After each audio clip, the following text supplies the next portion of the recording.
संघटन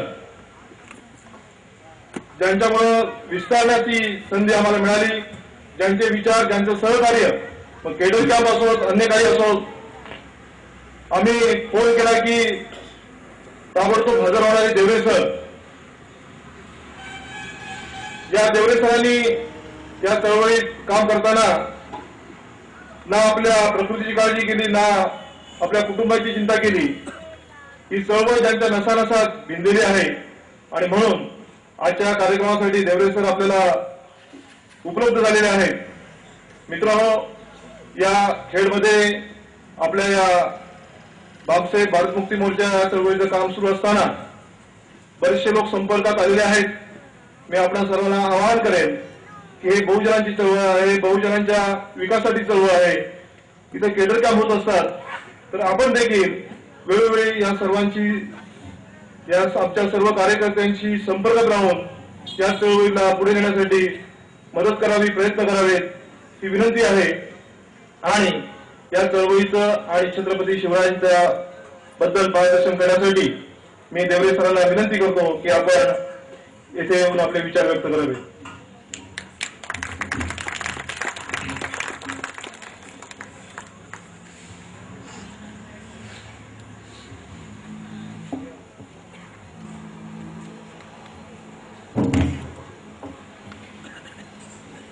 साथियों, भारत मुक्ती मोर्चा आणि संभाजी ब्रिगेड यांच्या संयुक्त विद्यमाने आज तालुका खेड या ठिकाणी शिवजयंती आणि संत रोहिदास जयंती असा संयुक्त जयंतीचा कार्यक्रम या ठिकाणी संपन्न होत आहे. हा कार्यक्रम केवळ रत्नागिरी जिल्ह्यामधल्या खेड तालुक्यामध्ये होत नसून आपल्याला ऐकायला आनंद वाटेल की हा कार्यक्रम आज 26 देशांमध्ये संपन्न होत आहे. केवळ भारतात नव्हे तर 26 देशांमध्ये आज शिवजयंती साजरी केली जात आहे. याचा अर्थ जो सातत्याने विचार आम्ही समाजापर्यंत पोहोचवत आहोत की छत्रपती शिवाजी महाराज केवळ महाराष्ट्राचं दैवत नाही आहे. छत्रपती शिवाजी महाराज केवळ महाराष्ट्राचं दैवत नाही आहे. कारण तुम्हाला एक उदाहरण देऊन सांगतो, अमेरिकेचं असं मत है कि अगर शिवबा जैसे महाराज हमारे देश में पैदा होते तो हमें स्पाइडरमैन जैसे नकली आदमी की जरूरत नहीं होती. काय विधान करते अमेरिका? छत्रपति शिवाजी महाराज के जैसे महाराज अगर हमारे देश में पैदा होते तो हमें स्पाइडरमैन जैसे नकली आदमी की जरूरत नहीं होती. मग नकली आदमी की जरूरत अगर उनको नहीं होती तो हमारे देश में अगर शिवबा पैदा हुए तो हम किधर है? हम किधर है? आज की तारीख में हमारे लोग किधर है? शिवाजी महाराजांची जयंती या ठिकाणी जर साजरी होते तर शिवप्रेमी आम्ही म्हणणारे लोक आहोत, शिव अनुयायी लोक आम्ही आहोत, शिवभक्त आम्ही लोक आहोत. मग शिव अनुयायी, शिवभक्त आणि शिवप्रेमी आहेत कुठं? याचा मला वाटतं आम्हाला विचार करावा लागेल. पण मी नकारार्थी बोलणार नाही. नकारार्थी का बोलणार नाही? कारण आमच्या लोकांना ही सवय कशामुळे आहे? गेली अनेक वर्षभरामध्ये छत्रपती शिवाजी महाराज आमच्या तरुण पिढीपर्यंत एका वाक्याने पोहोचले. फक्त एकच वाक्य फक्त सांगायचं. कोणतं वाक्य सांगायचं? बाबासाहेबांची जयंती, ठरलेलं एक वाक्य. फुलेंची जयंती, ठरलेलं एक वाक्य. शाहू महाराजांची जयंती, ठरलेलं एक वाक्य. त्याचप्रमाणे शिवाजी महाराजांची जयंती, ठरलेलं एक वाक्य. काय वाक्य? छत्रपती शिवाजी महाराज महान होते. आणि मला संयोजकांनी बोलण्याची संधी दिली त्याबद्दल यांचं या ठिकाणी आभार मानतो आणि थांबतो. धन्यवाद. कळलं आपल्याला? छत्रपती शिवाजी महाराज महान होते आणि महान महान महान बोलून काय केलं? एवढं लहान केलं की आमचा तरुण वर्ग शिवजयंती आहे म्हणून ऐकायला सुद्धा येत नाहीये. काय करत नाही तर माहिती आहे, सांगून सांगून काय सांगणार आहे? अरे बता के बताने वाले क्या है भाई? इतना ही बताएंगे. क्या बताएंगे? शिवाजी महाराज महान होते. आता सांगणारे लोक शिवाजी महाराज महान होते एवढंच का सांगतात? सांगणारे लोक शिवाजी महाराज महान होते एवढंच का सांगतात? सांगण्यासाठी काय करावं लागतं? शिवाजी महाराजांना डोक्यावर नाही, डोक्यात घ्यावं लागतं ना. आता डोक्यामध्ये घ्यायचं तर वाचावं लागेल, वाचायचंय तर वेळ काढावा लागेल, वेळ काढला तर बुद्धीला घासावं लागेल, बुद्धी घासायचंय तर संसार सोडावा लागेल आणि समाजहिताचं काम करावं लागेल. आणि एवढं करायचं असेल तर कोण करेल? मी नाही करणार, शक्य नाही या गोष्टी मी करणार. अरे मुलाबाळांमध्ये वाढणारा मी. म्हणून सत्यपाल महाराज असं म्हणतात, आमच्या लोकांची एक कहाणी आहे, काय? बाल्याची बाली, 10 बाय खोली आणि खोलीमध्ये काय? व्हिडिओकॉनचा टीव्ही. बाल्याची बाली, 10 बाय खोली आणि खोलीमध्ये काय? व्हिडिओकॉनची टीव्ही. आणि व्हिडिओकॉनच्या टीव्ही मध्ये काय? की साधती कभी भवती. याचा अर्थ बंधूंनो, भारतामध्ये शिवाजी महाराजांची जयंती जी भारत मुक्ती मोर्चाच्या माध्यमातून, बामसेटच्या माध्यमातून, संभाजीनगरच्या माध्यमातून सुरुवात करण्याची आम्ही वेळ या देशामध्ये सुरू केली, त्याचा परिणाम मी तुम्हाला सुरुवातीच्या वाक्यात सांगितला. शिवजयंती आज केवळ भारतात नाही, भारताच्या बाहेर 26 देशामध्ये आज मितीला आजच्या वेळेला 26 देशामध्ये शिवजयंती साजरी केली जाते. याचा अर्थ शिवाजी महाराजांना आम्ही जागतिक स्तरावरती पोहोचवण्यामध्ये यशस्वी झालेलो आहोत. कारण शिवाजी महाराज जागतिक कीर्तिवंत होते. असा एक सायंटिस्ट की ज्या सायंटिस्टने जे किल्ले बांधले, त्या किल्ल्याचं जेव्हा शास्त्रज्ञ निरीक्षण करतात तर त्यांना पाणी सुटतं. अरे कसं बांधलं असेल हे दगड कसे पोहोचवले असतील, हे कसं बांधकाम केलं असेल? शिवाजी महाराजांनी बांधलेले 31 किल्ले, 31 किल्ले बघा. सर्वांचा महादरवाजा एकसारखा आहे, सर्वांचा महादरवाजा एकसारखा आहे. याचा अर्थ शास्त्रज्ञ होते, थोर शास्त्रज्ञ होते, सायंटिस्ट होते. त्यांना माहिती होतं की या देशामध्ये जर मला आमच्या लोकांना काही द्यायचं असेल तर आदर्श घडवून दिला पाहिजे. मग बांधकाम कसं केलं पाहिजे याचा आदर्श घडवला. या देशामध्ये माणसाने माणसाला कसं जोडलं पाहिजे याचा आदर्श घडवला. या देशामध्ये रयतेचं राज्य निर्माण करण्यासाठी त्याग आणि समर्पण कसं केलं पाहिजे याचा आम्हाला शिवाजी महाराजांनी आदर्श दिला. आणि म्हणून बंधूंनो, शिवाजी महाराजांची आम्ही जयंती जर आज साजरी करतोय तर जयंती साजरी करण्यामागचं तुम्हाला उद्दिष्ट सांगतो. जयंती साजरी करून उद्यापासून येणं माझ्या मागले हे करणं काम आम्ही करत नाही आहोत. म्हणजे आज जयंती साजरी केली आणि उद्यापासून काय? येणं माझ्या मागल्या, हे करायचं नाहीये. तर आज जयंती साजरी होईल आणि उद्यापासून गावगावच्या कॉर्नर मीटिंग काय होतील?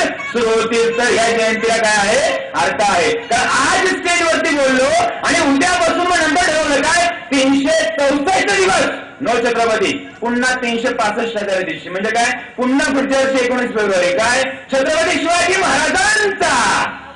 बोला ना, छत्रपती शिवाजी महाराजांचा. अरे विजय असं या शब्दाचा अर्थ कळतो तुम्हाला? विजय असं या शब्दाचा अर्थ कळतो?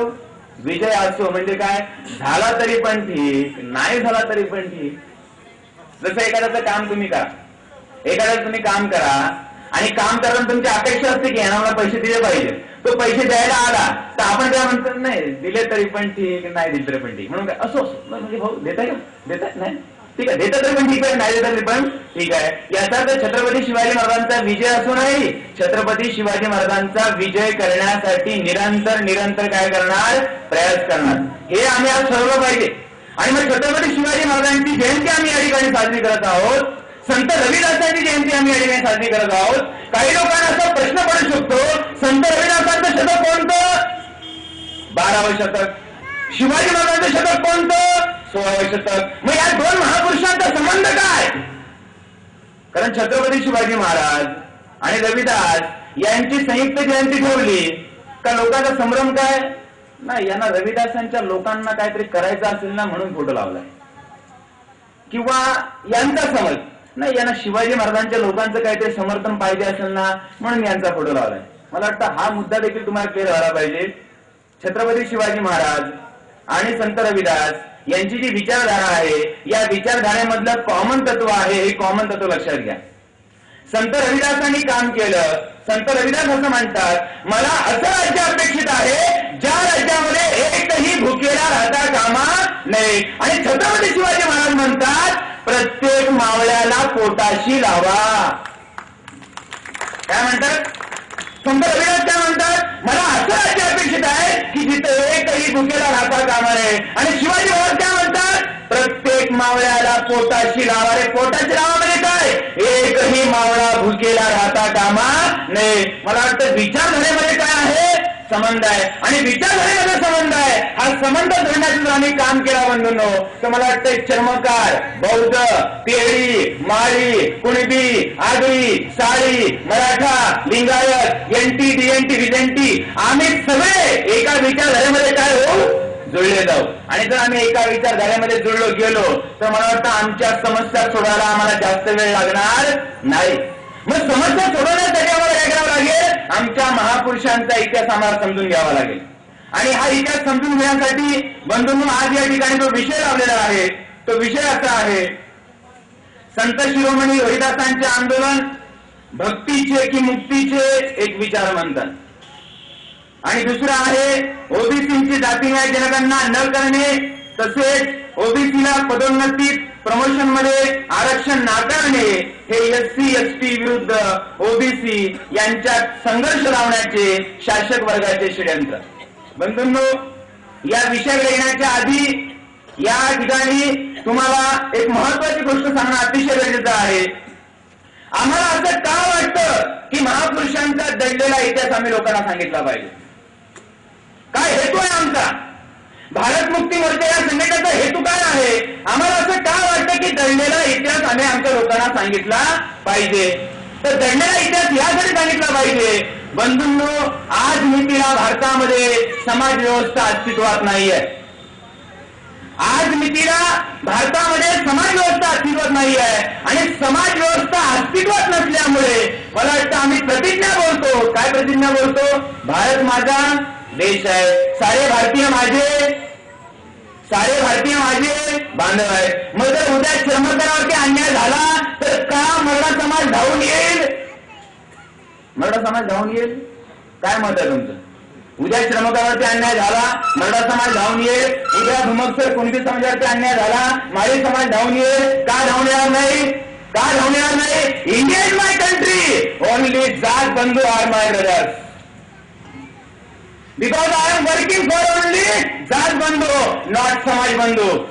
याचा अर्थ बंधूंनो, भारतामध्ये समाज व्यवस्था जिवंत नाही आहे. मग समाज व्यवस्था जर जिवंत नाही आहे तर समाज व्यवस्था कुणी बनवली होती हे सांगण्यासाठी आम्ही प्रयास करतोय.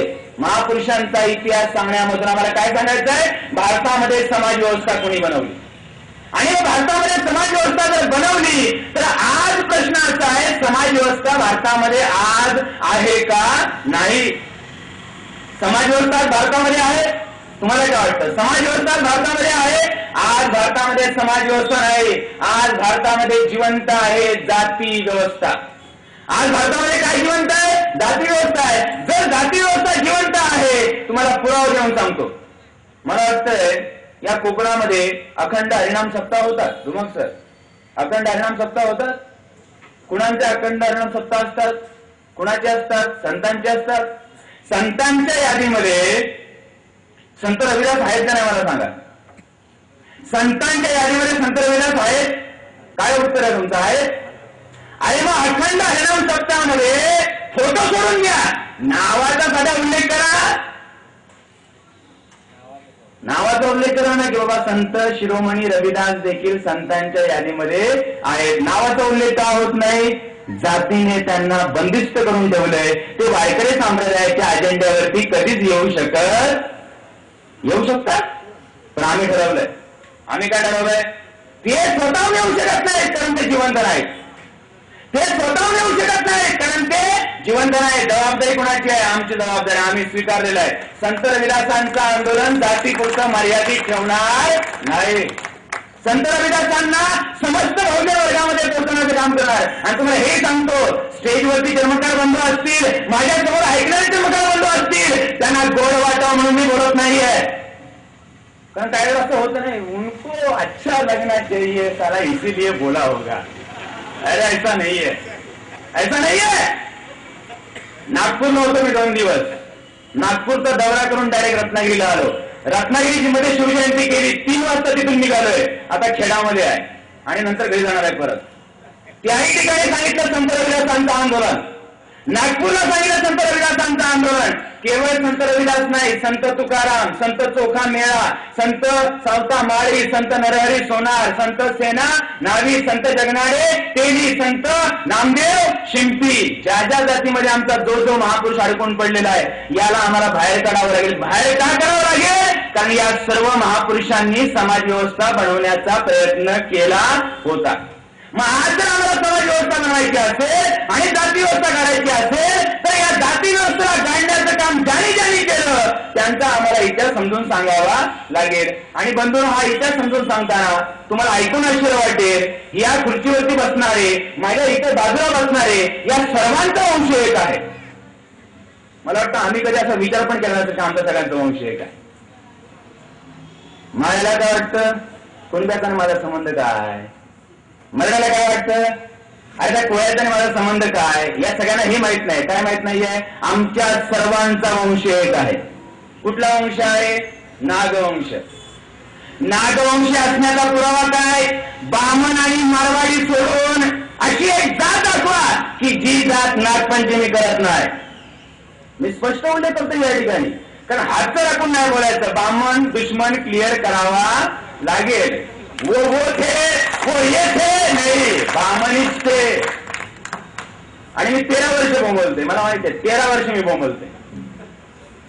13 वर्ष मी सांगतोय या देशामध्ये आमचा आम्ही दुश्मन डिसाईड केलेला आहे. कोण आहे आमचा दुश्मन? गाडगे महाराज म्हणायचे आमचा दुश्मन कोण रे बा? बामण आणि भाटे. कोण रे बा? बामण आणि भाटे. मग आता आमचा दुश्मन कोण रे बा? अरे आमचा महापुरुषांनी ते दुश्मन डिसाईड करून सांगितला होता, क्लिअर कट सांगितला होता. आम्ही काय करतोय? आम्हाला पण क्लिअर कट दुश्मन सांगावं लागेल. कारण जे स्वतः क्लिअर असतात आणि दुसऱ्याला क्लिअर करतात आणि क्लिअर झालेले लोकच आंदोलन चालवू शकतात. कन्फ्युज लोक आंदोलन चालवू शकत नाही. कन्फ्युजन मध्ये टाकायचं नाही, कन्फ्युजन मध्ये बिलकुल टाकायचं नाही. तुम्हाला सांगण्याचा प्रयत्न करतोय बंधूंनो, नागवंशी आम्ही लोक आहोत. नागवंशी असण्याचा पहिला पुरावा आम्ही नागपंचमी साजरी करतो. बऱ्याचशा गावांची नावं नागावरून आहेत. नागपूर, नाग अधिक पूर. पूर म्हणजे नदीला येतो तो पूर नाही. पूर म्हणजे काय? अनेक लोकवस्ती ज्या ठिकाणी असते तो म्हणजे काय? पूर. म्हणून काय? कोल्हापूर. म्हणून काय? सोलापूर. आणखीन काय? बाद, औरंगाबाद, सिकंदराबाद. बाद या शब्दाचा अर्थ काय? अनेक लोकवस्तीचं ठिकाण म्हणजे काय? बाद. मग नागांची भूमी काय नाव पडलं? नागपूर. ज्या ठिकाणी मी राहतोय अभिमानानं सांगतोय माझ्या गावाचं नाव काय? नाग अधिक ठाण. अपभ्रंश काय झाला? नागठाण, नागठाण, नागठाण. आले नागठाणवाले आले. कोण आले? नागोटणेवाले आले. म्हणजे कुठलं ठाण? नागवंशीय लोकांचं ठाण. आणि बंधूंनो, नागरिक शब्द कुठून आला हो शिर्के सर? नागरिक. नाग, नाग, नाग, नागर, नाग, नागर, नाग, नागर, नागरिक, नागरिक, नागरिक, नागरिक. काय झालं? भारतीय नागरिक. आणि मग आमची लिपी होती नागरी. बांधणी काय बनवली? देव नागरी. पुढे काय जोडलं? हा देव. आमची लिपी, लिपी आमची. आणि काय म्हणा? देव नागरी. अरे जिथं तिथं बघामध्ये तर पहिला झाला बामण. राज्य कोणाचं? आमचं. व्यवस्था कोणाची? आमची. नाव कोणाचं पहिलं? बामणाचं. कारण बामण काय म्हणतो? गुरु सकळांशी ब्राह्मण. गुरु सकळांशी ब्राह्मण जरी झाला क्रियाहीन तरी तयासिद्ध शरण अनन्य भावे असावे. काय झालं? चिंता आहे, काय विश्लेषण आहे? गुरु सकळांशी ब्राह्मण. जाधवचं गुरु सकळांशी ब्राह्मण जरी झाला क्रियाहीन तरी तयासिद्ध शरण अनन्य भावे. आता असं झोपून एकदा याचा अर्थ नागवंश आम्ही लोक आहोत. आमचा एकच वंश आहे, आमचं एकच कुळ आहे, आमचा एकच गण आहे, आमचा एकच पंथ आहे. तुमच्यासमोर मी प्रश्न उपस्थित करतोय, मग एकच कुळ असणारे, एकच गण असणारे, एकच पंथ असणारे, एकच ओळख असणारे, एकच वंश असणारे लोक जाती जातीमध्ये डिवाइड झाले कसे? कसे झाले? तुम्हाला सांगण्याचा मुद्दा आहे बंधू आपल्या. याचा वेळ झाली की मला चित्र द्या. असं नको व्हायला मी बोलत राहीन आणि लोकांची ऐकायची मानसिकता नाही. बंधूंनो, सांगण्याचा मुद्दा असा आहे, एकच वंश असणारे, एकच ओळख असणारे लोक जाती जातीमध्ये डिवाइड झाले कसे? सगळ्यांची ओळख एकच होती. आज मात्र आमची ओळख आहे, आज मात्र आमची ओळख आहे अमेरिकनचा. आणि विचारा हु आर यू अमेरिकन. जपानमध्ये जा विचारा हु आर यू जॅपनीज. चायनामध्ये जा विचारा हु आर यू चायनीज. इंडियामध्ये या हु आर यू इंडियन. परत विचारा हु आर यू इंडियन. परत विचारा who are you Indian. Who are you Indian. Not Indian, not Maratha. कोणी अमेरिकेमध्ये जा किती वेळा विचारा अमेरिकन अमेरिकन अमेरिकन अमेरिकन. जपानमध्ये जा किती वेळा विचारा जपानी जपानी जपानी. आणि भारतामध्ये 3-4 वेळा विचारा आधी काय बोलेल भारतीय. आणि नंतर एखादी वेळ आलेलं नाही मराठा आहे मी मराठा. याचा अर्थ काय? भारतामध्ये कुठली ओळख सांगतोय आम्ही? कुठली ओळख सांगतोय? धर्मशेष आहे. कुठली ओळख सांगतोय? जातीची ओळख आमची ओळख आहे का? जातीची ओळख आमची ओळख आहे का? याचा अर्थ बंधूंना मुद्दा पण त्या ठिकाणी असा येतोय एकच कुळ होतं, एकच वंश होता, एकच पंथ होता. आम्हाला जाती जातीमध्ये डिवाइड करण्याचं काम केलं कोणी? तुम्हाला आपली वंशावळ समजून सांगतो. ब्राह्मण पूजेला येतो मग सर आणि पूजामध्ये आम्हाला ब्राह्मण विचारतो काय होतो? हात पुढे करा. देवराज हात पुढे करा. हे अमृत घ्या. बोला देवराज तुमचं गोत्र कोणतं? आता त्याला माहिती आहे, देवरेशांना माहिती नाही आहे. त्याला माहिती आहे देवरेशांना माहिती नाही आहे. तरी पण प्रश्न विचारा देवरेश तुमचं गोत्र कोणतं? त्याला माहिती आहे. माहिती आहे ना तुला देवरेश? ओके बोला काय बोला? कश्यप. आणि बोला समर्पयामी. काय गोत्र सांगितलं? गोत्र काय सांगितलं? कश्यप. गोत्र काय सांगितलं? कश्यप. गोत्र या शब्दाचा मराठीमध्ये अर्थ होतो गोतावळा. एखादा मनुष्य मेला आणि त्याचा गोतावळा जर मुंबईला असेल आणि प्रेस जर गावाला लवकर उतर असतील तर एखादी म्हातारी घरातलं बोलते अरे त्याचा गोतावळा मुंबईला आहे रे, त्याला येऊ द्या रे, तोंड शेवटचं बघू द्या रे. यासारखं गोतावळा म्हणजे काय? गोत्र. गोत्र म्हणजे काय? वंश. वंश म्हणजे काय? ओळख. ओळख म्हणजे काय? मूळ. मग आमची ओळख काय? हिरण्यकश्यप आणि हिरण्याक्ष 2 सख्खे बंधू. हिरण्यकश्यप आणि हिरण्याक्ष 2 सख्खे बंधू. हिरण्यकश्यपूचा मुलगा प्रल्हाद, ज्याला ब्राह्मणाने बनवलं भक्त प्रल्हाद. प्रल्हादचे 2 मुलगे विरोचन आणि कपिल. विरोचनचा मुलगा सम्राट बळीराजा, ज्याला आम्ही आजही भजतो. कुणाचा मुलगा? बंधूंना कुणाचा मुलगा? विरोचनचा मुलगा सम्राट बळीराजा. बळीराजाचा मुलगा कोण? बाणासूर. या बाणासूर शब्दाची फोड करा. बाणासूर या शब्दाची फोड करा. बाण अधिक बाण अधिक. मग बाणासूर काय होता? असुर. बाणासूर कुणाचा मुलगा? बळीचा. म्हणजे बळी पण कोण? असुर. बळी कुणाचा मुलगा? विरोचनचा. विरोचन पण कोण? असुर. विरोचन कुणाचा मुलगा? प्रल्हादचा. प्रल्हाद पण कोण? प्रल्हाद कुणाचा मुलगा? हिरण्यकश्यपूचा. हिरण्यकश्यप पण कोण? तुमचं गोत्र काय? तुमचं गोत्र काय? मग तुम्ही कोण? याचा अर्थ बंधूंनो भारतामध्ये एकाच वंशाच्या लोकांना वेगवेगळ्या ओळखीमध्ये विभाजित करण्याचं काम कुणी केलं? भारतामध्ये कुणाचं आगमन झालं? आर्यांचं. आर्यांचं भारतामध्ये आगमन झालं आणि आर्यांनी भारतामधल्या लोकांना 1000 नावं दिली. दानव. दान करणारे होतो दानव. रक्षण करणारे होतो राक्षस. गुलाम बनवलं दस्यू. गुलाम बनवलं काय बनवलं? दस्यू. आणि काय बनवलं? दास. सर्वात वाईट व्यक्ती होतो आम्ही त्यांच्यासाठी. काय नाव दिलं? दुर्जन. आणि दारू पिणारे आम्ही नव्हतो. काय नाव दिलं? असुर. तुम्हाला सांगतो मला वाटतं काही लोकांना संदर्भच नसेल जाधव साहेब. काही लोक कार्टून बघतात आणि काही लोकांना वाटते ते असुर हे 2 काय दाखवले? शिंग दाखवले आणि हे काय दाखवले? सुळे दाखवले. आम्हाला काय वाटतं हा आमचं औषध असूच शकत नाही. मूलतः बंधूंनो असुर म्हणजे कोण? असुर म्हणजे कोण? आम्ही ज्या खंडामध्ये राहतो ऑलरेडी आमच्या खंडामध्ये एवढी हीट आहे की आम्हाला आतून एवढी हीट मिळते, बाहेरून आम्हाला हीट घेण्याची गरज नाही. म्हणजे आपल्या घरामधल्या लोकांना दारू पिण्याची सवय बिलकुल नव्हती. ताडी आणि माडी आम्ही पिणारे होतो कारण ताडी आणि माडी आमच्या देशामध्ये पिकत होते आणि आजही पिकते. मग दारू पिण्याची आमच्या लोकांना सवय नव्हती. दारू पिण्याची सवय कुणाला होती? सुरांना होती. म्हणजे कुणाला होती? आर्यांना होती. म्हणजे कुणाला होती? आजच्या युरेशियन ब्राह्मणांना होती. आणि मग आले कुठं? भारतामध्ये. सवय लावली कुणाला? जो पीत नव्हता ते आला. सवय लावली कुणाला, जो पीत नव्हता त्याला. मग आम्ही तिनारे नव्हतो म्हणून काय नाव दिलं? असुर. ते तिनारे होते म्हणून नाव काय दिलं? सूर. आणि म्हणून भारतामध्ये इसवी सन पूर्व कालखंडामध्ये 3 लढे आहेत. कोणते 3 लढे? कोणते 3 लढे? आर्य आले, ते आर्य, आम्ही कोण? अनार्य. मग लढा काय? आर्य विरुद्ध अनार्य. आम्ही दारू न पिणारे म्हणजे आम्ही कोण? असुर. ते दारू पिणारे. मग लढा काय?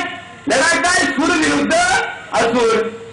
याचा अर्थ बंधूंनो, भारतामध्ये एकच वंशाचे लोक वेगवेगळ्या ओळखीमध्ये वाटण्याचं काम कुणी केलं? आर्यांनी केलं. मी तुम्हाला प्रश्न असा विचारतोय, 3 पॉइंट नीट लक्षात घ्या. इसवी सन पूर्व 90 भारतामध्ये शक आले. इसवी सन पूर्व 190 भारतामध्ये खून आले. इसवी सन पूर्व 754 भारतामध्ये तुर्की आले. इसवी सनानंतर 12वे शतक भारतामध्ये मोगल आले. इसवी सनानंतर 14वे शतक भारतामध्ये पोर्तुगीज आले. इसवी सनानंतर 16वे शतक भारतामध्ये इंग्रज आले. सगळे लोक भारतामध्ये आले. या सगळ्या लोकांचं लिहून ठेवलंय त्याच्यामध्ये आक्रमण, आक्रमण, आक्रमण, आक्रमण. आणि यांच्या आधी आमचा बाबा आहे. कधी आलाय? इसवी सन पूर्व 1500 खैबर खिंडीतून उत्तर ध्रुवाच्या दिशेने पशु आणि शेती करण्यासाठी भारतामध्ये आर्यांचं काय झालं? आगमन. तुम्हाला प्रश्न असा विचारायचा आहे, हुन आले परत गेले, शक आले परत गेले, तुर्की आले परत गेले, मोगल आले परत गेले, पोर्तुगीज आले परत गेले, इंग्रज आले परत गेले, आर्य आले मग आर्य गेले कुठं? प्रश्न आहे. आर्य आले मग आर्य गेले कुठं? आणि आर्य आले आणि आर्य जर गेलं नाही तर प्रेझेंटली आज आर्य कोण? प्रश्न आहे आमचा. प्रेझेंटली आज आर्य कोण? डीएनए प्रूव्ह केलं प्रेझेंटली आज आर्य आहेत. म्हणजे कोण? युरेशियन ब्राह्मण. याचा अर्थ बंधूंनो, तुम्हाला मुद्दा मला हा समजून सांगायचा आहे, एकच वंशाचे आम्ही लोक, एकच आमची समाज व्यवस्था. समाज व्यवस्थेचं नाव गणव्यवस्था. पुन्हा लक्षात घ्या, एकच वंशाचे आम्ही लोक, आमची व्यवस्था समाज व्यवस्था. समाज व्यवस्थेचं नाव काय? गणव्यवस्था. आणि गणव्यवस्था 4 तत्वांना मान्यता देते. कोणती 4 तत्व? स्वातंत्र्य, समता, बंधुता आणि न्याय. म्हणजे या भारतामध्ये आमच्या महापुरुषांनी कुठलं आंदोलन चालवलं होतं? गणव्यवस्थेचं. गणव्यवस्था काय म्हणते? स्वातंत्र्य, समता, बंधुता आणि न्याय. याला गाडण्याचं काम कोणी केलं? आर्यांनी केलं. आर्यांचा पहिला वंशज कोण? वामन. या वामनाने पहिला काय केलं? पाटात गाडलं. तुम्हाला शिकवलंय. काय शिकवलं? वामनाने बळीला पाताळात गाडले. तुम्हाला जाहीर प्रश्न विचारतो मी, माणसाला गाडतात कधी? म्हणजे आधी मारला असेल, आधी मारला असेल. अगदी डेफिनेट काय होते? सिद्ध होतंय. आधी मारला असेल, नंतर काय केलं असेल? गाडला असेल. म्हणजे भारतामध्ये गणव्यवस्था गाडण्याचं काम केलं कुणी? आर्यांनी. आर्य म्हणजे आजच्या कुणी? आता सांगायची गरज नाही तुम्हाला. आर्य म्हणजे कुणी केलं? याचा अर्थ भारतामध्ये गणव्यवस्था होती, समाज व्यवस्था होती. गणव्यवस्थेला गाडलं, समाज व्यवस्थेला गाडलं आणि भारतामध्ये बंधनं लागू झाली वर्णव्यवस्था. तुम्हाला सांगतोय, त्या जणांना असं आश्चर्य वाटेल की शिवाजी महाराजांच्या आंदोलनाचा याचा संबंध काय? जोडतात काय नक्की? आता जोडतो बरोबर. इथं काय संबंध आहे? भारतामध्ये कोणती व्यवस्था आली? वर्णव्यवस्था. वर्णव्यवस्था भारतामध्ये येण्याच्या आधी, म्हणजे आर्य भारतामध्ये येण्याच्या आधी ऑलरेडी आर्यांमध्ये 3 वर्ण होते. कोणते 3 वर्ण? ब्राह्मण, क्षत्रिय, वैश्य. इतिहासाचं 9वीचं पुस्तक काढा आणि त्या 9वीच्या इतिहासाच्या पुस्तकामध्ये वाचा पान क्रमांक 8, पान क्रमांक 9, पान क्रमांक 10. आता लेटेस्ट पोस्ट होते. कोणता बरोबर? इतिहासाचं 9वीचं पुस्तक काढा, पान क्रमांक 8, पान क्रमांक 9, पान क्रमांक 10. महाराष्ट्र शासनाने लिहून दिलंय. काय लिहून दिलंय? आर्य भारतामध्ये आले. आर्यांचे 3 वर्ण होते, ब्राह्मण, क्षत्रिय, वैश्य. आर्यांनी इथल्या हरवलेल्या लोकांसाठी 4था वर्ण कालांतराने तयार केला आणि 4थ्या वर्णाला नाव दिलं शूद्र. म्हणजे कुणाला वर्ण दिला? हा वर्ण कुणाला दिला? बंधूंनो चिंतन करा तुम्ही. हा वर्ण कुणाला दिला? इथल्या हरवलेल्या लोकांना दिला. इव्हन त्या पुस्तकामध्ये पान नंबर 9 वरती असं लिहिलं झालं, सर आर्य कधी भारतामध्ये आले? सिंधू संस्कृतीच्या शेवटच्या टप्प्यामध्ये आर्यांचं भारतात आक्रमण झालं. मी आक्रमण वापरतोय, लिहिल्याच्या त्यांनी आगमन झालं. मला प्रश्न असा आहे, माझं चिंतन असं मला असं समोर आणतंय, सिंधू संस्कृतीच्या शेवटच्या टप्प्यात म्हणजे काय? याचा अर्थ इथं सिंधू संस्कृतीचा नाश झाला आणि कुठली संस्कृती आली? वैदिक संस्कृती. कुठली संस्कृती आली? ऋषी संस्कृती. आमची कुठली होती? कृषी संस्कृती. म्हणजे कुणाची व्यवस्था होती? गणव्यवस्था. म्हणजे कुठली व्यवस्था होती? स्वातंत्र्य, समता, बंधुता आणि न्याय. याचा अर्थ बंधूंनो, भारतामध्ये समाज व्यवस्था होती. आम्ही सगळे एकाच वंशाचे लोक होतो. आम्हाला या देशामध्ये शूद्र बनवण्याचं काम, अर्थात गुलाम बनवण्याचं काम कुणी केलं? आर्यांनी केलं. अर्थात कुणी केलं? आता तुमच्यावर सोडतो. आणि मग वर्णव्यवस्थेने काय केलं लक्षात घ्या. वर्णव्यवस्था काय सांगते? नंबर 1, ब्राह्मणांना 4 अधिकार: शिकणे, शिकवणे, सत्ता करणे, संपत्ती साठवणे. शिकणे, शिकवणे, सत्ता करणे, संपत्ती साठवणे.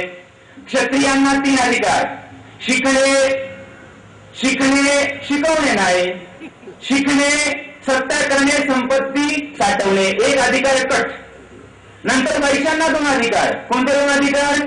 शिकणे, संपत्ती साठवणे, शिकवणे नाही, सत्ता करणे नाही. आता 4था वर्ण कोणाचा? तुमचा माझा. 4था वर्ण कोणाचा? तुमचा माझा. त्यांची व्यवस्था भारतामध्ये आलेली आहे. 4थ्या वर्णाला त्यांनी कोणते अधिकार दिले? कोणते अधिकार दिले? एकही अधिकार दिला नाही. पण 1 अधिकार नव्हता, गुलामी होती, पण आमच्यावरती बिंबवलं. काय बिंबवलं? शूद्राचा सर्वात मोठा अधिकार. कोणता अधिकार? वरच्या 3 वर्णांची, बंधूंनो, वरच्या 3 वर्णांची इमानेद्वारे फळाची अपेक्षा न करता सेवा करणे हा तुमचा, आता तुमचा वापरतो, शिकू नको, तुमचा काय आहे? काय आहे? सर्वश्रेष्ठ काय आहे? अधिकार आहे. याचा अर्थ वर्णव्यवस्था आम्हाला अधिकार देत नव्हती. मग वर्णव्यवस्था आम्हाला अधिकार देत नव्हती. पहिल्यांदा आम्हाला कुठली व्यवस्था अधिकार देत होती? गणव्यवस्था. गणव्यवस्था कोणी संपवली? वामनाने. वामन कोण होता? ब्राह्मण होता. वामनाने कुठली व्यवस्था आणली? वर्णव्यवस्था. वर्णव्यवस्था काय सांगते? राजा बनण्याचा अधिकार नाही. कुणाला? आपल्याला, आपल्या सगळ्यांना. राजा बनण्याचा अधिकार नाही, सत्ता करण्याचा अधिकार नाही, संपत्ती साठवण्याचा अधिकार नाही, शिक्षण घेण्याचा अधिकार नाही. आणि आता संबंध जोडतो. मग 16व्या शतकामध्ये कोण जन्माला आले? 16व्या शतकामध्ये कोण जन्माला आले? छत्रपती शिवाजी महाराज. शिवाजी महाराज काय बोलले? तलवार घेण्याचा अधिकार नाही, असं उचलतोच. तलवार घेण्याचा अधिकार नाही, असं शूद्राला तलवार घेण्याचा अधिकार नाही, राजा बनण्याचा अधिकार नाही. 16व्या शतकामध्ये बंधूंनो, वर्णव्यवस्थेला प्रखर विरोध करून, मनुस्मृतीच्या कायद्याला गाडून हातामध्ये तलवार घेतली आणि तुमचं आमचं राज्य प्रस्तावित केले ते छत्रपती शिवाजी महाराज. कुठल्या व्यवस्थेला काढलं? वर्णव्यवस्थेला काढलं. कुठल्या कायद्याला काढलं? मनुस्मृतीच्या कायद्याला काढलं. कारण बंधूंनो, मनुस्मृती सांगत होती, काय सांगत होती? ब्रह्महत्या करणं काय आहे? पाप आहे. ब्रह्महत्या करणं काय आहे? पाप आहे. पण जेव्हा कृष्णा भास्कर कुलकर्णीने वार केला तेव्हा शिवाजी महाराज असं नाही बोलले. काय? अरे कृष्णा, तू मला नको मारू, मला प्रतिवार करावा लागेल आणि मी तुला प्रतिवारामध्ये कापणार हे मला माहिती आहे, कारण मी कुणाचा मुलगा आहे? शहाजी राजाचा मुलगा आहे आणि मला याची खात्री आहे की तुला मी उगाच चिरणारच. शिवाजी महाराज असं नाही बोलले. काय बोलले? कृष्णा, मी तुला मारणार नाही. तलवार काढली ना, एका कृष्णाचे 2 कृष्णा केले. याचा अर्थ बंधूंनो, शिवाजी महाराजांनी मनुस्मृतीच्या कायद्याला 16व्या शतकामध्ये गाडण्याचं काम केलं. अस्पृश्यतेला गाडण्याचं काम केलं. वर्णव्यवस्थेला गाडण्याचं काम केलं. राजा बनण्याचा अधिकार नव्हता. 6 जून 1674 पहिला राज्याभिषेक केला आणि मनुस्मृतीच्या कायद्याला गाडलं, राजे बनले. याचा अर्थ बंधूंनो, शिवाजी महाराजांची लढाई कुणाच्या व्यवस्थेचा, कुठल्या व्यवस्थेच्या विरोधात आहे? कुठल्या व्यवस्थेच्या विरोधात आहे? तुम्हाला सांगतो महत्वाचा मुद्दा. आता हा पण महत्वाचा मुद्दा लक्षात घ्या. सरांनी बऱ्याचशा गोष्टींचा उल्लेख केलाय, मी या ठिकाणी जास्त डिटेल्स मध्ये जाणार नाही. मुसलमान शिवाजी महाराजांच्या आंदोलनामध्ये जर होते तर का होते? फक्त 3 पॉइंट आहे. एकच गोष्ट तुम्हाला समजावून सांगतो, तुम्ही तर्क करा या गोष्टीचा. भारतामध्ये 3 शब्द आहेत. नंबर 1 मोगल, नंबर 2 इस्लाम, नंबर 3 मुसलमान. Shirke sir, number 1 Mughal. मोगल आहे वंश. नीट समजून घ्या. पहिला शब्द कोणता आहे? मोगल. मोगल काय आहे? वंश. दुसरा शब्द काय आहे? इस्लाम. इस्लाम काय आहे? धर्म. आणि तिसरा शब्द आहे मुसलमान. मुसलमान काय आहे? इस्लाम धर्म ज्याने कबूल केला त्याची ओळख. कळतंय आपल्याला? माझा तुम्हाला प्रश्न असा विचारतोय, इस्लाम भारतामध्ये आला का भारतामधले मूळ निवासी इस्लामला स्वीकारायला भारताच्या बाहेर गेले होते? इस्लाम भारतामध्ये आला, काय उत्तर आहे तुमचं? इस्लाम भारतामध्ये आला का इस्लामला स्वीकारायला हिटले चर्मकार, हिटले बौद्ध म्हणजे पूर्वाश्रमीचे महार इस्लामला स्वीकारायला बाहेर गेले होते? नाही. इस्लाम भारतामध्ये आला, कुणी आणला? मोगल वंशीय मुसलमानांनी आणला. स्वीकारला कुणी? इथल्या मूळ निवासींनी. याचा अर्थ आज मितीला भारतामध्ये 2 मुसलमान राहतात. कोणते 2 मुसलमान? एक मोगल वंशीय मुसलमान जो अपना नहीं है, एक मूल निवासी मुसलमान जो अपनाच है. शायद शिवाजी महाराजांना त्यावेळेला डीएनए माहित नसेल शिर्के सर, पण त्याला माहिती होतं ये मेरा है, इनको साथ लेना पडेगा. मुसलमानासोबत का घेतलं? त्यांना माहिती आहे मोगल वंशीय मुसलमान माझ्या सोबत येणार नाहीत, कारण राजकीय युद्ध आहे, येणार नाहीत. जर धार्मिक युद्ध चालवलं तर माझे जरी असले तरी ते आज इस्लामला मानतात. याचा अर्थ धर्मासाठी ते माझ्यासोबत येणार नाहीत. आज येतील का सर? आज येतील मुस्लिम लोक? लावा इस्लामच्या विरोधात राहिला नाही. बामसूरच्या लोकांनी येऊ दे तर कम एक पण मुसलमान येणार नाही. असला तरी येणार नाही का? धर्माच्या विरोधात नाही, बिलकुल नाही. चला नाही आऊंगा. समजते आहे? आऊंगा. समझते हैं? आऊंगा. धर्माची गोष्ट आहे, बिलकुल नाही आऊंगा. अरे तेरा हो फिर भी नाही आऊंगा. याचा अर्थ शिवाजी महाराजांनी काय काम केलं असेल बंधूंनो? शिवाजी महाराजांना माहिती होतं हा मुसलमान माझा मुसलमान आहे, भले याचा धर्म वेगळा आहे पण याचा वंश मोगल वंश नाही रे, याचा वंश नागवंश आहे. मी स्टेटमेंट करतोय बंधूंनो, या ठिकाणी जाहीर स्टेटमेंट करतोय, आजचा भारतातला मुसलमान नागवंश मुसलमान आहे. याचा अर्थ आमचा मुसलमान आहे, त्याला आम्हाला सोबत घ्यावंच लागेल. म्हणजे छत्रपती शिवाजी महाराजांचा मुसलमान हा शत्रू नव्हता. कोण शत्रू होता? मोगल शत्रू होता, मूळ निवासी मुसलमान शत्रू नव्हता. म्हणून आरमारचा प्रमुख कुणाला बनवलं? दौलत खानला बनवलं. कुणाला बनवलं? दौलत खानला बनवलं. याचा अर्थ शिवाजी महाराजांना गाढा विश्वास होता, इव्हन मुसलमानाला पण गाढा विश्वास होता, जर इथे राज्य आलं शिवाजी महाराज आमच्यावरती अन्याय करणार नाही. आणि म्हणून मुसलमानांनी भारतामधल्या शिवाजी महाराजांना साथ सहयोग दिला. परंतु बंधूंनो, या ठिकाणी महत्वाची गोष्ट काय? महत्वाची गोष्ट, शिवाजी महाराजांनी कृष्णा भास्कर कुलकर्णीला उभा कापला. उभा कापून आम्हाला हा इतिहास घडवून दिला. काय घडवून दिला? 24 सप्टेंबर 1674 शिवाजी महाराजांचं वाक्य आहे का? सर्वांनी डोक्यावर ठेवा, याच्यावरती विचार करा. काय म्हणतात छत्रपती शिवाजी महाराज? रयतेचं राज्य निर्माण करण्याच्या आड बामण जरी आला तरी कापला पाहिजे. काय बोलले? रयतेचं राज्य निर्माण करण्याच्या आड बामण जरी आला तरी कापला पाहिजे. याचा अर्थ शिवाजी महाराजांनी जो फतवा काढला म्हणून ब्राह्मण घाबरले की आता शिवाजी महाराज जास्त काळ जगता कामा नये. आणि मग हे शिवाजी महाराज इतर लोकांपर्यंत ब्राह्मण विरोधी आहेत असंही जाता कामा नये. म्हणून शिवाजी महाराजांना 17व्या शतकात 18व्या शतकात ब्राह्मणांनी पुस्तकं लिहिली आणि उपाधी जोडली. काय उपाधी जोडली? गो ब्राह्मण प्रतिपालक. काय उपाधी जोडली? गो ब्राह्मण प्रतिपालक. गो म्हणजे काय? गायीचं पालन करणारे. ब्राह्मण म्हणजे काय? ब्राह्मणाचं पालन करणारे. आता बघा, एक मुद्दा तुम्हाला समजून सांगतो बंधूंनो. या ठिकाणी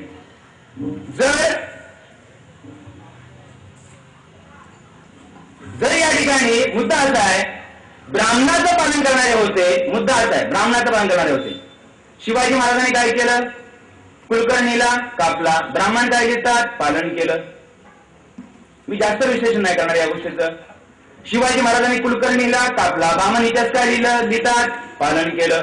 पुन्हा एकदा बोलतोय, शिवाजी महाराजांनी कुलकर्णीला कापला, ब्राह्मणांनी इतिहासकार लिहिला, पालन करणारे होते.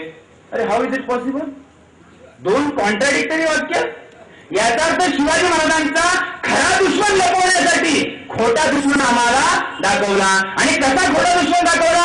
गाईला कापतं कोण? मुसलमान. म्हणजे तुमचा शत्रू कोण? मुसलमान. आणि म्हणून सांगितलं गो ब्राह्मण प्रतिपालक, क्षत्रिय कुलवंत क्षत्रिय कुलवंत छत्रपती शिवाजी महाराज। या ठिकाणी बंधूंनो, एक महत्वाचा मुद्दा आम्ही तुम्हाला म्हणतोय, गेली मी 13 वर्ष काम करतोय या कार्यक्रमासाठी सुद्धा बऱ्याच लोकांनी परिश्रम घेतले असतील, मला वाटतं साधारणतः 1000-1200 पत्रकं वाटले असतील आणि तुम्ही इच्छा व्यक्त केली असेल बाबा 500 किमान लोक येतील, परंतु लोक काय सांगतात, येतो येतो येतो येतो, आलोच होतो, मेवणा आला त्यामुळे नाही येऊ शकलो, नाही आलोच होतो, अगदी इथपर्यंत पोहोचलो होतो, तेवढ्यात तिकडून मेवणा आला, नाही येऊ शकलो।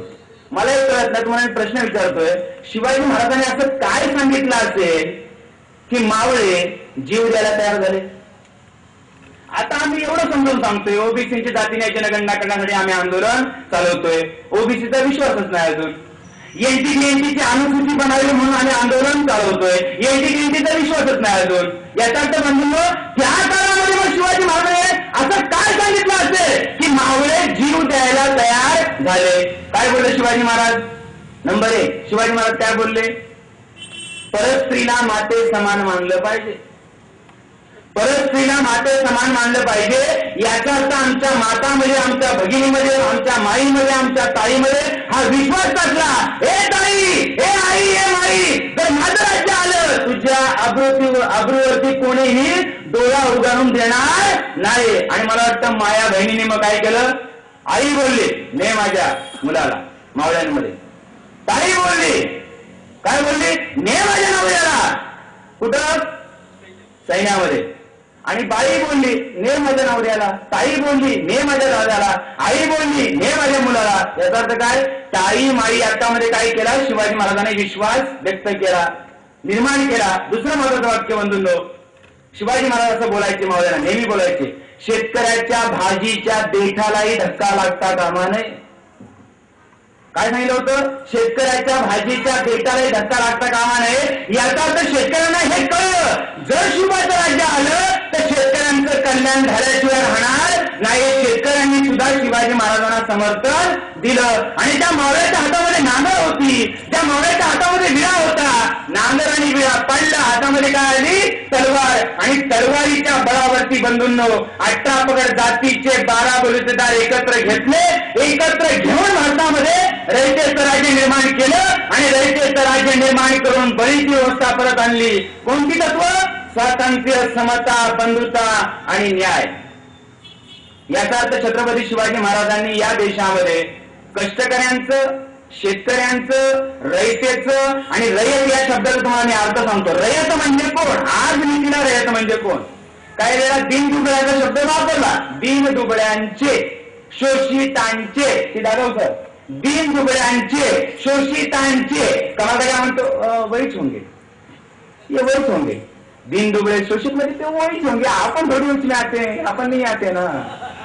दीन दुबळ्यांचे, शोषितांचे, कष्टकऱ्यांचे, कामगारांचे। मला विचारा, तुमचे ना आमचे नाही, आम्ही थोडी कष्टकरी, आम्ही ना। याचा अर्थ बंधूंनो, रयत म्हणजे काय हा शब्द तुम्हाला केलं पाहिजे। रयत म्हणजे कोण? आजचा एससी। रयत म्हणजे कोण? आजचा एसटी। रयत म्हणजे कोण? आजचा एनटी, डीएनटी, व्हिजेंटी। रयत म्हणजे कोण? आजचा ओबीसी। रयत म्हणजे कोण? आजचा मराठा। रयत म्हणजे कोण? लिंगायत, वाणी। आणि रयत म्हणजे कोण? यांच्यामधून धर्म परिवर्तित कोण? मुसलमान, ख्रिश्चन, पारशी, जैन, बुद्धिस्ट। याचा अर्थ रयतेचं राज्य निर्माण केलं म्हणजे कुणाचं राज्य निर्माण केलं? भारतामधल्या समस्त मूलनिवासी बहुजनांचं राज्य निर्माण केलं। आणि हे राज्य निर्माण करत असताना शिवाजी महाराजांनी पाया कुणाचा घेतला? विचारधारा कुणाची घेतली? संतांची घेतली। आणि म्हणून रविदासांच्या जयंतीला जोडून आम्ही ही जयंती घेत आहोत की शिवाजी महाराजांनी रविदासांचे विचार खऱ्या अर्थाने काय केले? जनमानसात काय केले? लागू केले। परंतु बंधूंनो, आता मी विषयावरती येतोय, तुम्हाला असा प्रश्न विचारायचा आहे, 24 सप्टेंबर 1674 दुसरा राज्याभिषेक केला आणि दुसऱ्या राज्याभिषेकाच्या वेळेला छत्रपती शिवाजी महाराजांनी केलेल्या 2 महत्वपूर्ण गोष्टी। गोष्ट नंबर 1 काय केली? महत्वपूर्ण एक गोष्ट, शेतकऱ्यांना जमिनी दान दिल्या आणि दान देताना सांगितलं, काय सांगितलं? जमिनी कसण्यासाठी आहेत मावळ्यांनो, विकण्यासाठी नाही। जमिनी कसण्यासाठी आहेत विकण्यासाठी नाही, पण आजच्या या सरकारने आमच्यावरती अशी परिस्थिती आणलेली आहे की आमचा शेतकरी नाईलाजास्तव जमीन विकत आहे. का विकत आहे? कारण नंबर 1, जमीन का विकत आहे? जाधव सर, 1962 साली मी जे बोलतोय, पुराणांशी बोलतोय, अण्णा हजारेंना धन्यवाद नाही दिला पाहिजे, कारण तो अधिकार ऑलरेडी घटनेमध्ये होता. अण्णा हजारेने फक्त लागू करावं म्हणून आंदोलन केलं, पण काही लोकांनी शिक्काच अण्णा हजारेवरती मारला की माहितीचा अधिकार अण्णा हजारेने दिला. ऑलरेडी होता, फक्त इम्प्लिमेंटेशन मध्ये आणलं. तो कायदा तुम्ही अंमलात आणलेला आहे. मी जे बोलतोय त्याची माहिती तुम्ही काढू शकता. 1962 साली सोन्याचा तोळ्याचा भाव आणि भाताचा क्विंटलचा भाव एकच होता. मला वाटतं मी तुम्हाला जे उदाहरण सांगतोय बंधूंनो, फार गांभीर्याचं उदाहरण आहे. 1962 साली सोन्याचा तोळ्याचा भाव, भाताचा क्विंटलचा भाव काय होता? एकच होता. जसा सोन्याचा भाव वाढला तसा जर भाताचा भाव वाढला असता तर का आमच्या 13 माळ्या सोन्या आग्र्याने जमीन विकली असती? तो काय बोलला असता? नरवा सोन्याचा अंड देवला हेर न देऊला जमीन. कारण बंगालीमध्ये एक म्हण आहे सर. बंगालीमध्ये काय म्हणायचं मग सर? जान देवो जमीन देवो ना.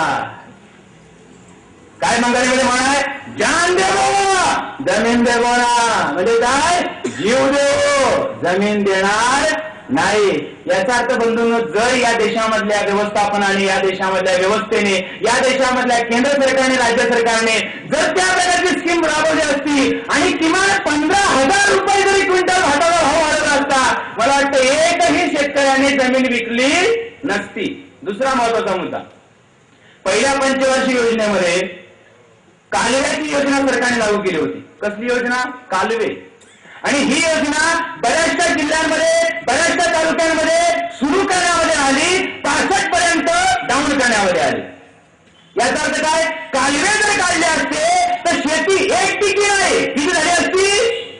किती झाली असती? आणि 2 पिकी शेतीमधून काय येतं मला सांगा? 2 पिकी शेतीमधून काय येतं तुम्हाला सांगतोय? पावसाळ्यात जेवढं उत्पन्न येत नाही ना, तेवढं उत्पन्न दुसऱ्या शेतीमधून येतं. आणि त्यावेळेला आमचा शेतकरी काय होतो? सधन होतो. मला वाटतं कायदे सिस्टम जरी सरकारने लागू केली असती तर आजच्या शेतकऱ्यावरती जमीन विकण्याची पाळी आली नसती. तुम्हाला तिसरा मुद्दा सांगतो. खारपाड्यामध्ये जे आमचे लोक राहतात, खारपाड्यामध्ये सरकारची काय जबाबदारी होती? बाण बंदिस्ती करायची आणि खार पाणी शेतीमध्ये येऊन द्यायचं नाही. खार पाण्यात काय करायची? बाण बंदिस्ती करायची, खार पाणी शेतीमध्ये येऊन द्यायचं नाही. सरकारने 65 पासून आज तागायत जिथं जिथं खार वस्ती आहे, खार पाणी शेतीमध्ये येतं, पाटबंधारा सरकारने बाण बंदिस्ती केली नाही. परिणाम काय झालं? खार पाणी आतमध्ये आलं, जमीन काय झाली? नापीक झाली. आणि नापीक झाली आणि त्याच्यावरती शिक्का पडला. कुठला शिक्का पडला? Not agricultural. म्हणजे काय? थोडक्यात बोलतो म्हणजे तुम्हाला कळेल. मला वाटतं आमच्या लोकांना फुलफॉर्म नाही कळत. आता हे फुलफॉर्म म्हणजे काय तुम्हाला समजावून सांगतो. फुलफॉर्म म्हणजे काय? फुलफॉर्म म्हणजे काय? सुंदरराव मोरे कलावाणीचे महाविद्यालय या ठिकाणी मी अकाउंट विषय शिकवायचो 5 वर्ष आधी. तर त्या ठिकाणी मी सकाळी एक दिवशी स्टेट ट्रान्सपोर्ट जो आहे त्याने गेलो, वर्गामध्ये गेलो आणि विद्यार्थ्यांना बोललो, विद्यार्थी मित्रांनो, आताच मी स्टेट ट्रान्सपोर्टने आलो आणि तुमच्या समोर उभा आहे. तर विद्यार्थी लोक खायला लागले. सर काय बोलले? आताच मी स्टेट ट्रान्सपोर्टने आलो तुमच्या समोर उभा आहे. नंतर मी वाक्य बदललं, आताच मी एसटीने आलो तुमच्या समोर उभा आहे. एसटी आम्हाला माहितीच नव्हतं. मग नॉट ऍग्रिकल्चर म्हणजे काय? येणे कळलं का? येणे केलेलं आहे का? म्हणजे येण्याचा सिक्का पडला आणि जी शेती करण्याच्या लायकीवरची होती, सरकारने काय शिक्का टाकला? शेती करण्याच्या लायकीची नाही. आणि मग काय झालं? जी शेती करण्याच्या लायकीची नाही, मग घेऊन काय करायचं? बा विकूया. शेतकऱ्यांना मजबूर केला आणि शेतकरी आता जमीन विकू लागलेला आहे. याचा अर्थ बंधूंनो, शेतकऱ्यांना जमिनी दान दिल्या आणि काय सांगितलं होतं? जमिनी कसण्यासाठी आहेत, विकण्यासाठी नाही. परंतु काय झालं? आज सरकारने तुम्हाला सांगितलंय. काय सांगितलंय? शिवाजी महाराज काय बोलले? जमीन कसण्यासाठी आहे, विकण्यासाठी नाही. आता सरकार तुम्हाला काय बोलतंय? जमीन कसण्यासाठी नाही,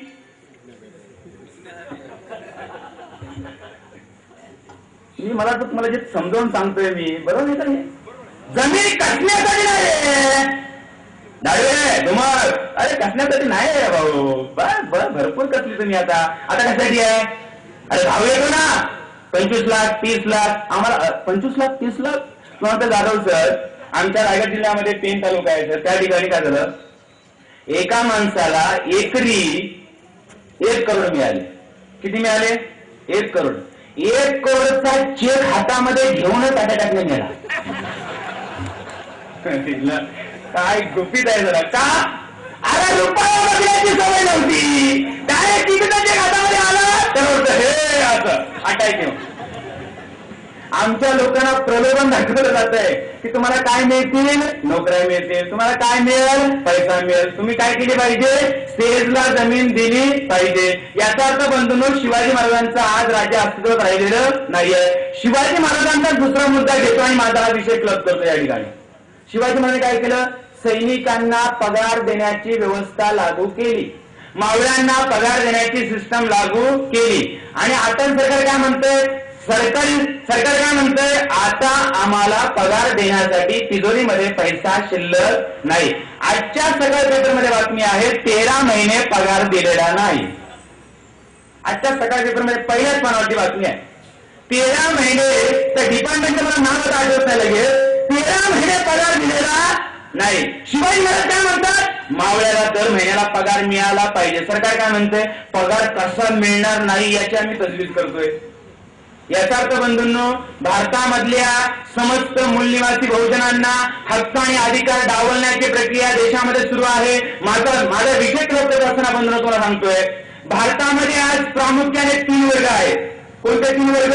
number 1 SC, number 2 ST, number 3 SC, number 3 कोण आहे? OBC. Number 1 SC, number 2 ST, number 3 कोण? ओबीसी. आणि यांच्यामधून धर्मपरिवर्तित 4था नंबर कोणाचा आहे? मायनॉरिटी. नंबर 1 कोण? एससी, नंबर 2 कोण? एसटी, नंबर 3 कोण? ओबीसी, नंबर 4 कोण? यांच्यामधून धर्मपरिवर्तित कोण? मायनॉरिटी. याचा अर्थ या 4ही वर्गांना या देशामध्ये सरकारने काय दिलं पाहिजे? हक्काने अधिकार दिले पाहिजेत.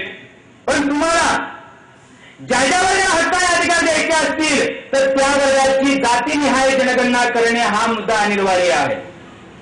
1871 साली भारतामध्ये इंग्रजांनी जातीनिहाय जनगणना सुरू केली.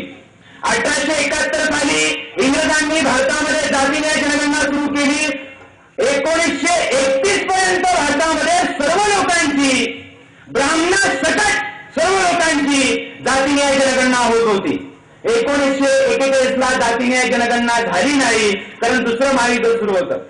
आणि 1951 ला जातीनिहाय जनगणना झाली, पण फक्त 2 वर्गांची झाली. कुठल्या 2 वर्गांची झाली? एससी आणि एसटी.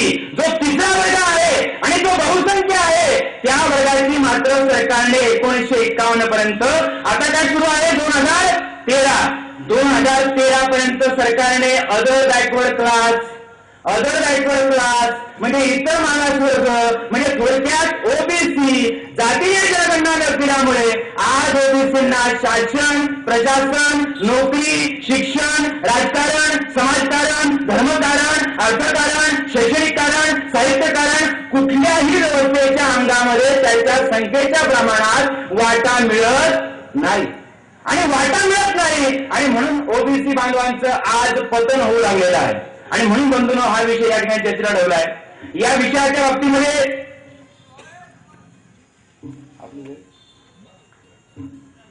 अजून 10 मिनिटं. या विषयाच्या बाबतीमध्ये बंधूंनो अतिशय महत्वाचा आणि गांभीर्याचा मुद्दा की भारतामध्ये अनुसूचित जातीला आरक्षण मिळतं, कारण अनुसूचित जाती नाव काय आहे? अनुसूचित जाती. अनु म्हणजे क्रमांक आणि सूची म्हणजे यादी. नंतर दुसरं काय आहे? अनुसूचित जमाती म्हणजे काय? अनु म्हणजे क्रमांक आणि सूची म्हणजे यादी. याचा अर्थ सरकारकडे अनुसूचित जाती या जातींची यादी आहे, अनुसूचित जमाती या जातींची पण काय आहे? यादी आहे. पण 3रा वर्ग कोणाचा आहे? इतर मागास वर्ग म्हणजे काय? Other backward class. ज्याला मराठीमध्ये काय म्हणतात? इतर मागास वर्ग. सरकारकडे यांची यादी मी बऱ्याच वेळा उदाहरण देत असतो. आपल्या इथं खेड रेल्वे स्टेशन आहे पवार सर, या ठिकाणी राजधानी एक्सप्रेस थांबते. राजधानी एक्सप्रेस थांबते का या ठिकाणी? का थांबत नाही? का थांबत नाही? कारण सांगताय का थांबत नाही? कारण scheduled of departure and arrival नावाची जी सूची त्या ठिकाणी आहे, त्या सूचीमध्ये खेड तालुक्याचा स्टॉपच नाही आहे. मग थांबेल कशी? जर खेड तालुक्याचा स्टॉप असता तर ट्रेन थांबली असती. म्हणजे जर अनुसूचीमध्ये ओबीसीचं नाव असतं तर ओबीसीला देखील वाटा मिळाला असता. मग आता अनुसूचीला बनवायची असेल ओबीसींची तर बंधूंनो, अनुसूची बनवण्यासाठी 3 महत्वाच्या गोष्टी आहेत. कोणत्या 3 महत्वाच्या गोष्टी? Number 1, census of the caste. पहिला पगा आहे census of the caste. Number 2, identification of the caste. Number 3, recognisation of the caste. आणि number 4, schedule of the caste. मला ते सांगतो, जातींची जनगणना, जातींची ओळख, जातींना मान्यता, जातींची अनुसूची. पुन्हा एकदा, जातींची जनगणना, जातींची ओळख, जातींना मान्यता, जातींची अनुसूची. जर ही प्रक्रिया झाली बंधूंनो तर या देशाचा खरा राजा आम्ही नेहमी घोषणा करतो 52% ओबीसी जागा हो, जागा हो. पुढचं वाक्य तुम्हाला माहिती आहे काय वाक्य आहे? 52% ओबीसी जागा हो, जागा हो या भारत देशाचा. कुठं तुमचा आवाज आहे? जरा राजा पाहिजे तर राजाच्या तोंडामध्ये आवाजच नाही रे. काय 52% ओबीसी जागा हो, जागा हो या भारत देशाचा. मग राजा कधी बनेल? राजा कधी बनेल? अनुसूची बनली बंधूंनो. जर अनुसूची बनली तर ओबीसीच्या विद्यार्थ्यांना 100% शिक्षण मोफत. काय बोलतोय मी? 100% शिक्षण मोफत. जर अनुसूची बनली तर ओबीसीच्या विद्यार्थ्यांना जिथं जिथं नोकऱ्या निघतील सरकारी त्या ठिकाणी 52% कोटा कंपल्सरी द्यावाच लागेल. आजच का होत नाहीये? या गोष्टी का होत नाहीयेत? ओबीसींची सरकार जाणून बुजून जनगणना करत नाही आहे. मग आता जर ही जनगणना व्हायची असं वाटत असेल, ही जनगणना व्हायची असं वाटत असेल तर शेवटचा मुद्दा तुम्हाला या ठिकाणी सांगतो. आज कसं चाललंय? आज भारताला कसं चाललंय? एससी ला आरक्षण मिळतं, नमस्ते, एससी ला आरक्षण मिळतं, ओबीसीला मिळत नाही. मग ओबीसीचा मुद्दा येतो. काय मुद्दा येतो मग सर? आम्हाला मिळत नाही ना, या एससीचं पण काम टाका. म्हणजे काय? नाही तुला, नाही मला, नाही तुला, नाही मला. पुढचं विश्लेषण नाही करत, भयानक आहे. हे विश्लेषण फार भयानक आहे. नाही तुला, नाही मला. एससी काय म्हणतो? मला मिळतंय ना, ओबीसीला मिळता कामा नाही. मग ओबीसी काय म्हणतो? आम्हाला मिळत नाही ना, यांचं पण काढून टाका. याचा अर्थ काय? यांचं जाणीवपूर्वक आमच्यामध्ये वाद लावण्याचा प्रयत्न सुरू आहे. तुम्हाला म्हणतोय 16 नोव्हेंबर 1992 ला 16 नोव्हेंबर 1992 ला ओबीसींच्या विरोधात सरकारने दिलेले निकाल नंबर 1, ओबीसींना 50% पेक्षा जास्त आरक्षण नसल्यामुळे केवळ 27% आरक्षण देण्यात येत आहे. म्हणजे 52% ओबीसीना 52% आरक्षण मिळणार नाही. 50% मधलं एससी एसटीचं 22.5 सोडलं तर उरलेलं कोणाला मिळेल? ओबीसीना. म्हणजे पहिला अन्याय काय केला? जेवायला आले 52 लोक ताटं वाढली की तुम्ही सर, पहिला अन्याय. दुसरा काय? ओबीसींना आरक्षण मिळेल, ओबीसींना आरक्षण मिळेल. पण आरक्षण कसं मिळेल? त्यांना आर्थिक निकष लावला जाईल.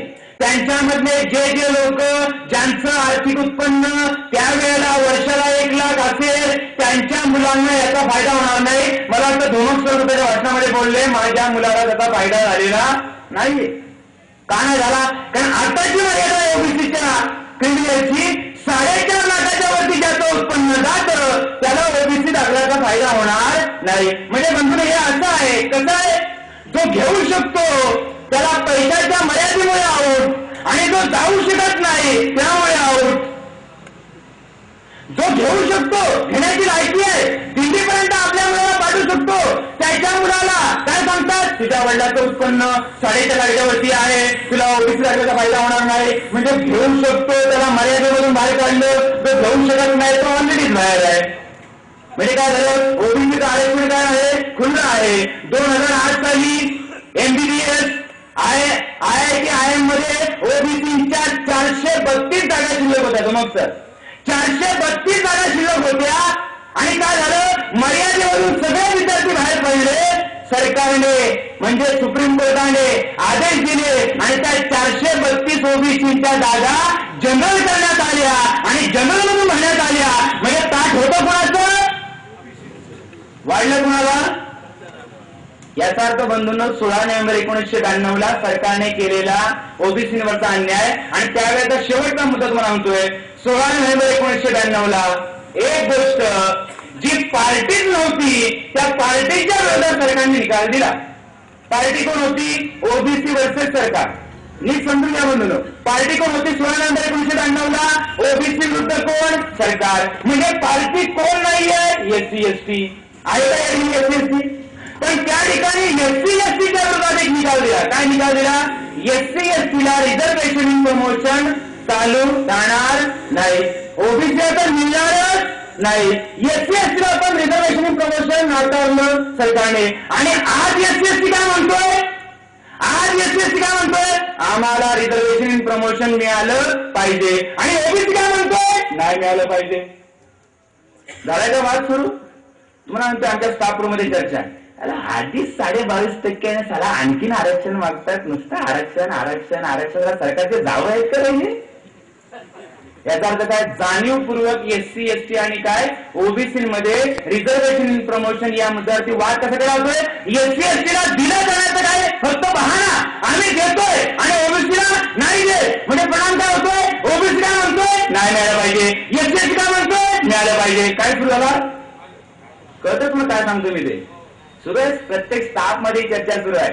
अरे बस झाला, आरक्षण काढा, आता किती देता येणार सवलती, बस झालं. सरकारचे दावा येते दरगावकर सर, सरकारचे दावा येते आरक्षण काढून टाका.